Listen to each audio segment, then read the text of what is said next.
The carrot exploded against my windshield like a vegetable grenade, and I knew my sister-in-law had completely lost her grip on reality. But if you'd told me that morning it would end with me raising 6 children instead of 4, and being grateful for it, I'd have recommended therapy for both of us. Let me take you back to where this madness began, because the carrot incident was just the grand finale of months of escalating family drama that would make reality TV producers weep with envy. I'm Sarah, 38, married to my wonderful husband Marcus for 6 years, and we were already running what felt like a small but well-orchestrated circus. Our household included Tyler, my 17-year-old godson who came to live with us after his mother, my best friend of 25 years, lost her battle with cancer. Dylan, my brilliant 14-year-old, who despite being on the autism spectrum, had already earned 3 GCSE passes, and our 2 little hurricanes. Ethan, 4, whose obsession with sharks knows no bounds, and Luna, 2, our princess who rules the household with fairy wings and an iron fist. I homeschool the younger children while managing everyone's unique needs, including the older boy's neurodivergence. Tyler struggles with social anxiety and sensory processing, while Dylan has incredible academic gifts, but faces challenges with certain textures, particularly food. Our days were structured but flexible. Morning lessons, afternoon activities with our homeschooling community, evening family time, and weekends filled with educational adventures. It was exhausting, fulfilling, chaotic, and absolutely perfect for us. Enter Marcus's brother Ryan, 35, and his girlfriend Claire, 27. Picture the relatives who send generic gift cards and treat your children like background props, until they desperately need something from you. For 2.5 years, they'd shown minimal interest in our kids, offering perfunctory greetings and leaving family gatherings early. Then came last Christmas's surprise. Claire was pregnant. January brought another shock, twin girls due in July. Suddenly, Claire's interest in our family increased dramatically. She started calling me directly, seeking advice about everything from strollers to feeding schedules. I felt hopeful that motherhood might create real bonds between her and our children. How naive I was. Emma and Grace arrived in July, 2 perfect little girls who immediately captured everyone's hearts. When the twins were just over 2 weeks old, Claire developed serious complications and was hospitalized for 5 days. Ryan was torn between being at the hospital with Claire and caring for newborns he couldn't afford to take unpaid time off for. I didn't hesitate. Bring them here. Focus on Claire. Those 5 days were brutal, 2 newborns requiring constant care while managing homeschool, household duties, and my own 4 children's needs. Tyler surprised everyone by becoming an incredible helper, waking for night feeds without being asked. Dylan struggled more with the disruption but tried his best. By day 5, I understood why sleep deprivation is used as torture. But when Ryan collected Emma and Grace with tears in his eyes, every sleepless hour felt worth it. After Claire's hospital stay, I continued helping, batch cooking meals, occasional babysitting, anything to ease their transition. By September, they seemed to be managing well, and I tapered off the constant support. Everything appeared to be settling into a new normal. Then came Ethan's birthday, and everything exploded. October 15th was supposed to be perfect. Ethan's friend's party in the afternoon, followed by intimate family dinner. Our guests included Marcus and me, our 4 children, Marcus's mother Patricia and her partner John, Ryan and Claire with the twins, plus Claire's younger sister Ashley, who she'd asked to bring. The evening started beautifully until midway through dinner, when Patricia asked about transitioning Ethan to more formal homeschooling. That's when Claire spoke up. I've been considering homeschooling Emma and Grace too when they're older. I smiled genuinely. That's wonderful. When the time comes, I'd be happy to share resources. Claire looked confused, glancing at Ryan as if I was missing something obvious.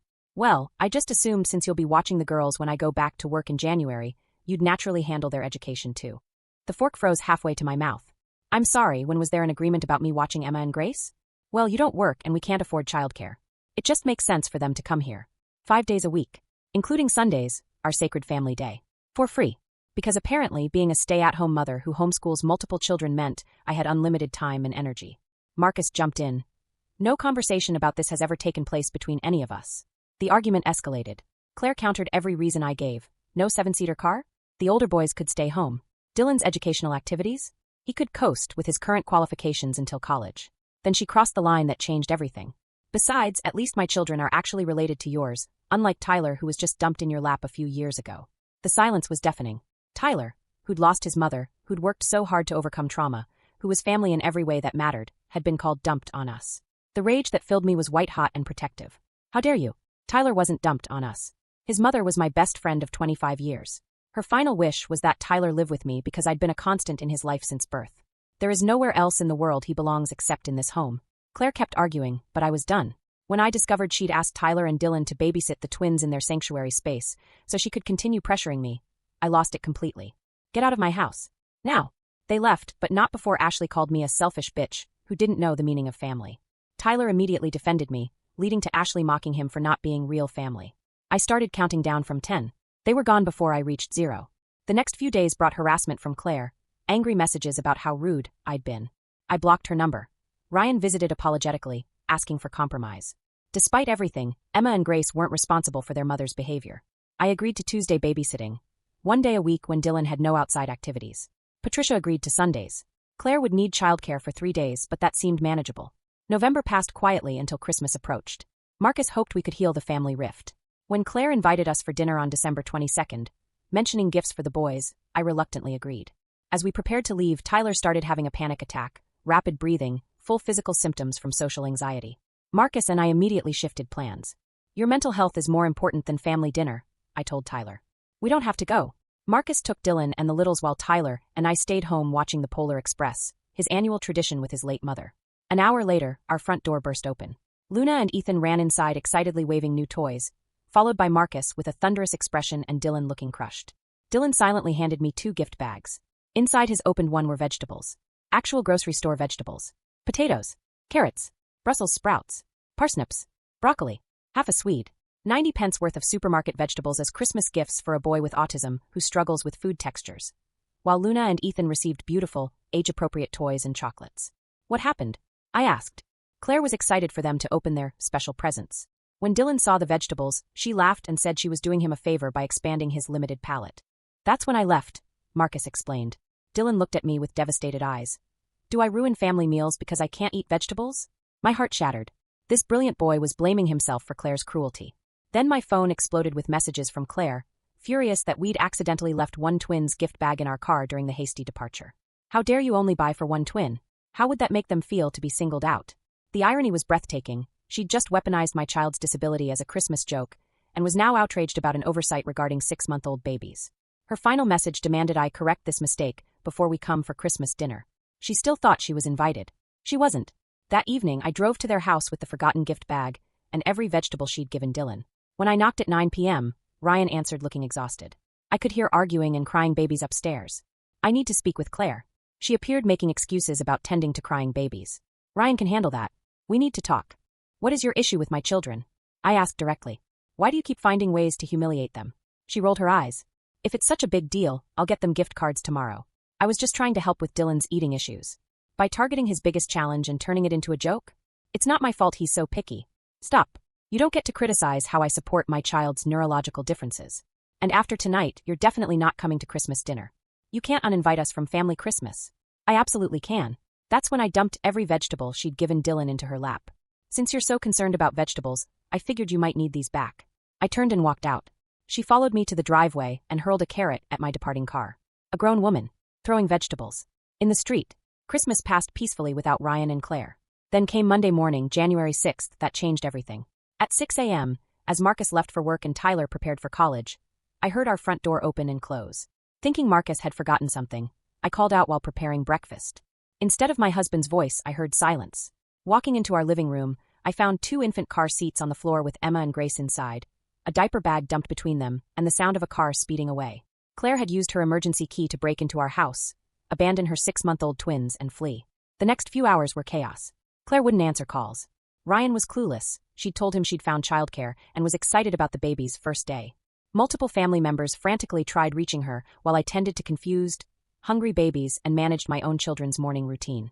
When she finally returned that afternoon, Claire was dressed in her work uniform, acting completely normal. She cheerfully asked if Emma and Grace had enjoyed their first day with Auntie Sarah. Except Marcus and Ryan had already been to her workplace. Her boss confirmed she wasn't scheduled to return for another month. When confronted with this lie, Claire completely unraveled. She physically attacked Ryan, leaving deep scratches on his face. She became incoherent, violent, and completely detached from reality. Paramedics arrived, and she was hospitalized under psychiatric evaluation.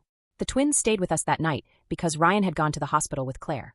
The next morning brought Child Protective Services. Emma and Grace had been removed from their parents' care. Claire for obvious reasons, Ryan for circumstances I still don't fully understand. Would I consider kinship placement rather than letting the babies enter foster care? The irony was crushing. I'd said no to occasional babysitting and was being asked to adopt them permanently. My children's responses humbled me beyond words. Tyler, what would have happened to me if you'd left me in the system when Mom died? Dylan, it's not the baby's fault their parents treated us badly.